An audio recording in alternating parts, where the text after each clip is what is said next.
여러분 안녕하십니까? 9월 10일 화요일 KTV 뉴스 시작합니다. 윤석열 대통령이 추석 연휴 기간 전후 헌신하는 의료인들에게 조금이라도 보답하겠다며 한시적으로 건강보험 수가를 대폭 인상하겠다고 밝혔습니다. 특히 중증 응급 환자를 진료하는 전문의 진찰료는 평소의 3.5배 수준으로 높인다는 방침입니다. 최영은 기자의 보도입니다. 추석을 앞두고 국무회의를 주재한 윤석열 대통령.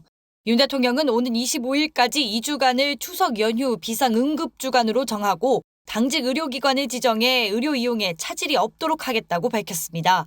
그러면서 이번 연휴 기간 이 같은 당직 의료기관을 신청한 병의원이 예년에 비해 훨씬 많았다며 의료인들의 헌신에 조금이라도 보답하기 위해 한시적으로 권역응급센터의 전문의 진찰료 등 건강보험 수가를 대폭 인상하겠다고 강조했습니다. 추석 연휴 전후 한시적으로 진찰료, 조제료 등 건강보험 수가를 대폭 인상하기로 했습니다. 특히 중증 응급 환자를 책임지는 권역응급의료센터 전문의 진찰료를 평소에 3.5배 수준으로 인상했습니다. 또 군의관과 공보의, 진료지원 간호사 등 가용한 인력을 최우선적으로 배치하고 재정을 투입해 응급실 의료 인력도 최대한 확보하겠다고 말했습니다. 윤 대통령은 연휴 기간 특별 교통대책 추진에도 만전을 기해달라고 당부했습니다. 무엇보다 안전이 우선이라며 인파가 몰리는 다중이용시설과 화재 취약시설을 철저히 점검할 것을 주문했습니다. 윤 대통령은 아울러 연휴에도 고향을 찾지 못하고 묵묵히 소임을 다하는 군 장병과 소방, 경찰, 응급의료 인력 등의 우리 사회를 지탱하는 진정한 영웅이라며 사의를 표했습니다. 또 우리 사회의 어려운 이웃은 명절이 더욱 외롭게 느껴진다며 모든 공직자들이 세심하게 살펴주길 바란다고 덧붙였습니다. KTV 최영은입니다. 정부가 민당정 협의회를 열고 쌀과 한우 가격 안정 대책을 논의했습니다. 쌀 소비량이 지속 감소할 것으로 예상되는 상황에서 구조적 공급 과잉 문제를 해소할 수 있는 근본적인 대책을 마련하기로 했습니다. 한우 역시 가격이 하락했음에도 소비자는 여전히 비싸다고 느끼는 만큼 수급 안정에 맞춰 가격 부담을 해소하기로 했습니다. 신국진 기자의 보도입니다. 올해 벼 재배 면적은 69만 7,714헥타르로 전년 대비 10,000헥타르 감소했습니다. 하지만 벼 생귀에 유리한 기상 여건으로 생산량은 증가하고 쌀 소비는 지속적인 감소가 예상됩니다. 한우 역시 긴 사육 기간으로 수급 불안이 반복돼 가격이 하락했음에도 소비자는 여전히 비싸다고 느끼고 있습니다. 정부는 민당정 협의회를 열고 추석 성수품 수급 점검과 쌀 한우 수급 안정 대책을 논의했습니다. 민당정은 올해 수확기 쌀값을 조기에 안정시키기 위해 2022년산 쌀 초과 생산량을 시장 격리하기로 했습니다. 우선 2만 헥타르의 쌀 재배 면적을 사료용 등으로 처분하고 10월 초 통계청 예상 생산량 발표 이후 사정 격리 이후에 초과 생산량도 격리할 계획입니다. 11월 중순 통계청 최종 생산량 발표 후에는 시장 상황을 고려해 필요시 추가 대책을 추진하기로 했습니다. 정부는 앞으로 쌀 소비량이 지속 감소할 것으로 예상되는 만큼 구조적 공급 과잉 문제를 해소할 수 있는 쌀 산업 근본 대책도 마련합니다. 벼 재배 면적 조정을 보다 효과적으로 시행하기 위해 재배 면적 신고제와 지역별 감축 면적 할당을 검토하기로 했습니다. 고품질 쌀 생산을 늘리기 위해 쌀 등급제와 단백질 함량 표시 강화를 검토하고 친환경 벼 재배를 장려해 쌀 생산 기조를 무게 중심에서 질적 성장으로 전환할 예정입니다. 근본 대책을 마련함에 있어 현장 농업인의 공감대와 참여가 무엇보다 중요한 만큼 정부는 생산자단체 등과 충분한 협의와 토론을 통해 내용을 구체화하고 연말까지 쌀 산업 근본 대책을 마련하여 발표하겠습니다.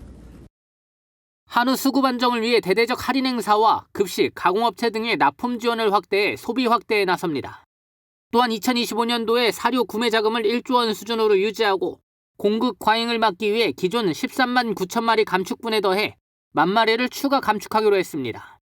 구조적 수급 불안을 해소하고 주요국 소고기 관세 철폐에 대비해 국내산 자급률 40%를 유지하도록 중장기 산업발전 대책을 마련하고 스마트팜을 2027년 30%까지 현장에 확산시킬 계획입니다. KTV 신국진입니다. 배드민턴 국가대표 안세영 선수의 작심 발언으로 배드민턴 협회 조사에 나섰던 문화체육관광부가 중간조사 결과를 발표했습니다. 선수들의 권리를 보장하는 방향으로 제도 개선이 이뤄질 것으로 보이는 가운데 협회장의 횡령과 배임 가능성도 제기됐습니다. 김유리 기자의 보도입니다. 지난 파리올림픽 배드민턴 여자 단식에서 28년 만에 금메달을 따낸 안세영 선수.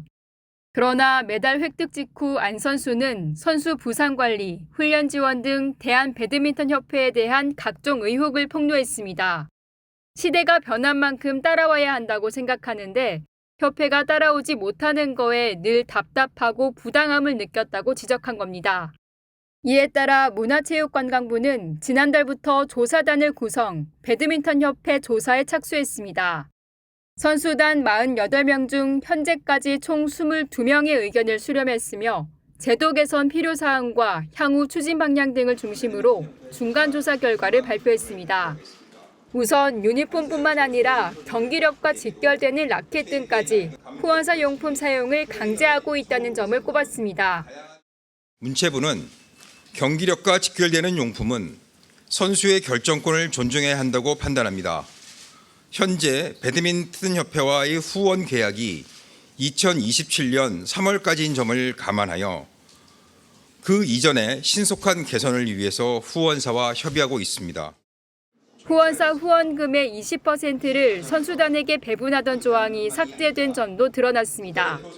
국가대표 선수 선발 방식의 공정성 문제도 제기됐습니다. 주관적인 평가와 파트너와 상대팀을 추첨으로 정하는 경기력 측정 방식은 실력보다 운이 크게 작용해 공정한 대안이 필요합니다. 문체부는 또 비국가 대표의 국제대회 출전 제한을 폐지하도록 권고하겠다고 밝혔습니다. 훈련 중 지도자의 지시와 명령에 복종을 요구하고 선수가 불응하는 경우 불이익을 주는 부당한 규정도 없애겠다고 했습니다. 한편 협회장이 직원들 몰래 후원사 물품을 추가로 받은 것은 보조금 관리 법률을 위반한 것이라며 횡령 배임 가능성도 제기했습니다. 회장에 대한 고발 사건이 수사기관에 접수된 만큼 추가적인 조사가 마치는 대로 수사 참고 자료로 제공할 예정입니다. 문체부는 나머지 선수단의 의견을 수렴하고 국가대표 관리 체계화를 포함해 최종 결과를 발표할 예정입니다. KTV 김유리입니다. KTV 뉴스를 마칩니다. 저희는 내일도 국정을 한 걸음 더 빠르게 전해드리겠습니다. 함께해 주신 여러분 고맙습니다.